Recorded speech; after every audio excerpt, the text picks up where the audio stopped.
going there as well, saying today in the hearing, well, it's about time, basically, that this testing should have been done 2 years ago, and calling it a fairness issue. Absolutely, and when you're trying a case, remember, as a defense attorney, I'm trying to get an acquittal right there before that jury, but I'm also starting to build, if my client's convicted, what are going to be the issues of appeal?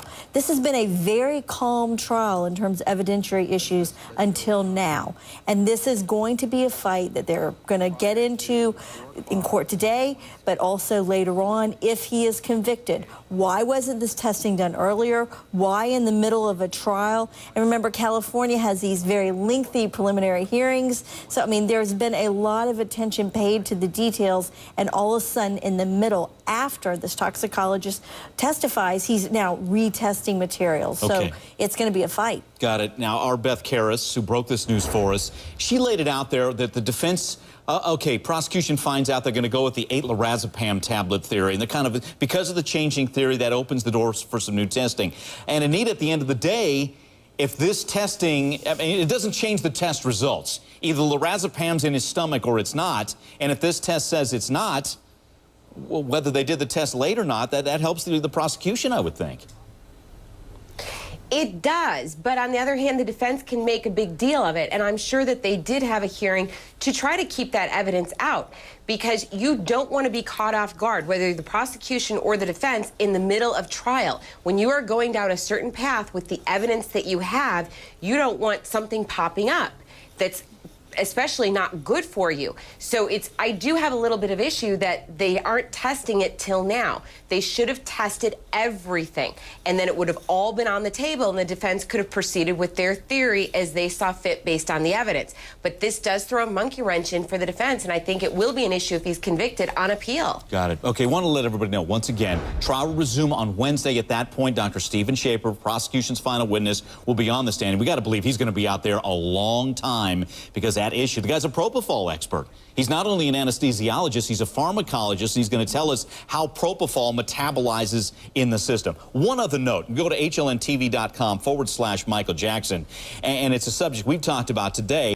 And we have breaking news in the Michael Jackson death trial. A new toxicology report could be a huge blow to the defense. Now, we know this, and that toxicology report is one reason why we're in delay. Trial will resume on Wednesday. The defense needs an extra day to look at this toxicology report. And here's what's at issue. Big part of the defense's theory is that Michael Jackson grabbed 8 lorazepam tablets and ingested them. And the defense thought they had testing that said, yes, there was a higher level of lorazepam in Michael Jackson's stomach. Well, the prosecution did some new testing on stomach contents, and their contention is no, that there was not extra or a higher amount of lorazepam in the stomach. So let's bring in our experts, Anita Kay and BJ Bernstein. And Anita, so if that's your theory, and if this testing goes against you like this, now you're left with the other half of your theory, is that Michael Jackson self-administered propofol. What's a jury do with that? And how big of a blow is it? Well, it depends on how the defense explains it, because a jury they might get confused too. Like, all of a sudden, wait a second, we thought this was in the stomach, now you're telling us it's not in the stomach. So that may create reasonable doubt, because the jury's looking at it saying, well, the prosecution didn't know this, but now the prosecution is saying this. So they may say that is reasonable doubt. It is going to be difficult for the defense. It's all about spin and how they explain it. And if they can attack the doctor and say, last week, you didn't know what was in the stomach. Now you do. You're having it tested now. That's really what they have to do, is chip away at it and not focus so much necessarily on what was in the stomach. Just, it's different. Why is it different? Why wasn't it tested? And why didn't you know about it? And put that as reasonable doubt. That's what I think. You know, HLNTV.com/Michael Jackson, our colleague Jane Velez Mitchell, she asked a very basic question. Does the jury know how Michael Jackson died? I mean, do they have a clear picture from either side what happened in that final moment? I mean, who administered the lethal dose of propofol? BJ Bernstein, I mean, that is a great question here. And could it come down to that? Whose theory is most viable? Because at this point, let's face it, we've heard from the prosecution, and that's where I'm going right now. Common sense is on the prosecution side. But could it come down to that bottom line question? It always can. This is the interesting thing about jury trials. Remember, we're watching all this, and then a very important part of the trial that has yet to come is after both sides have done, the judge tells those jurors the law to apply, and they have to take the facts and evidence that they have, any disputes in that evidence, but then match it up with the law. And so what Jane's getting at is that sometimes compromised position where jurors are like, wow, I'm confused by all of it. I'm just going to go with my gut common sense thing, which is who gave the last bit of propofol that killed him. And if that happens, you know, then the prosecution probably has won.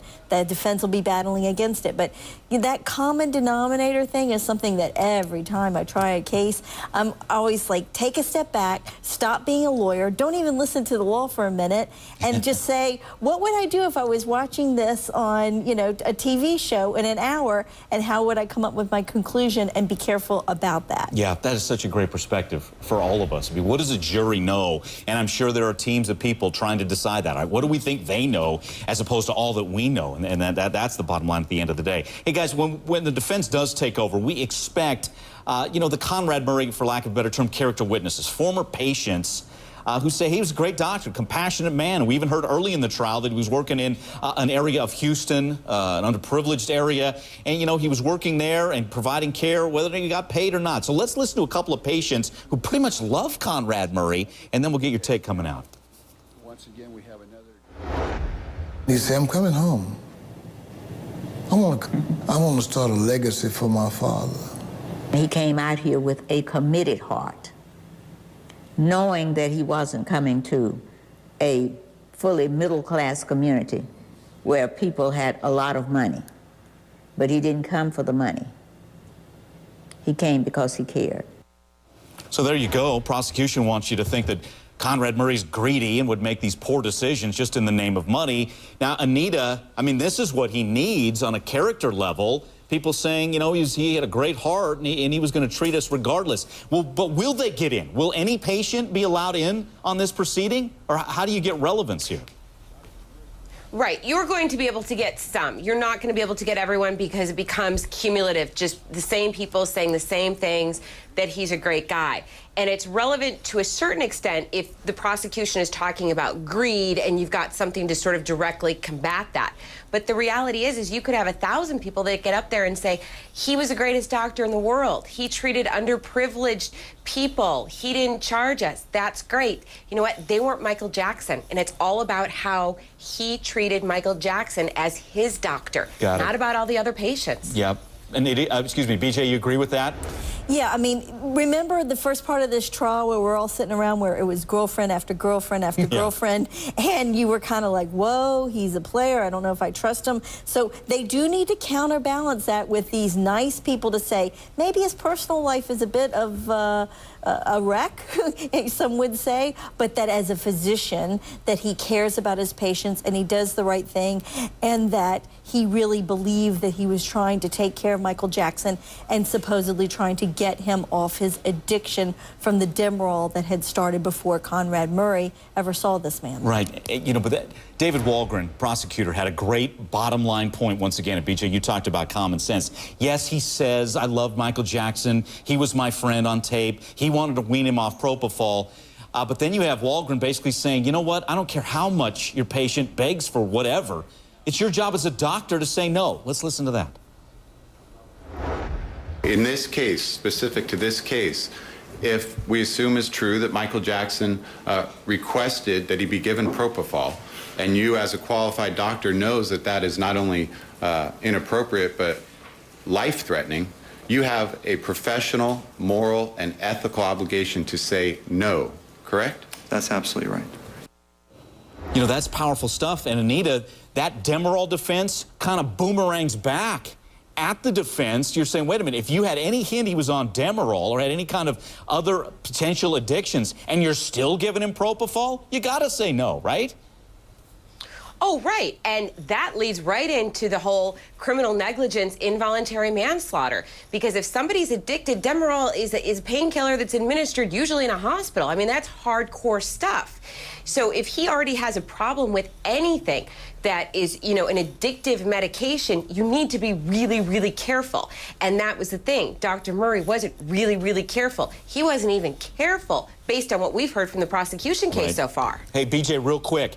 Demerol defense or other doctors, you throw out Arnie Klein's name, is that good for the defense? Or do you think it boomerangs back saying, hey, Murray, you should have been even more vigilant with Michael Jackson? I think that it's just a fact that is there, because remember, Chertoff brought his client to the Ritz-Carlton in Marina del Rey, a lovely place, and he was interviewed by the police, and that is trapping them in a number of ways on timetables, how he took care of them.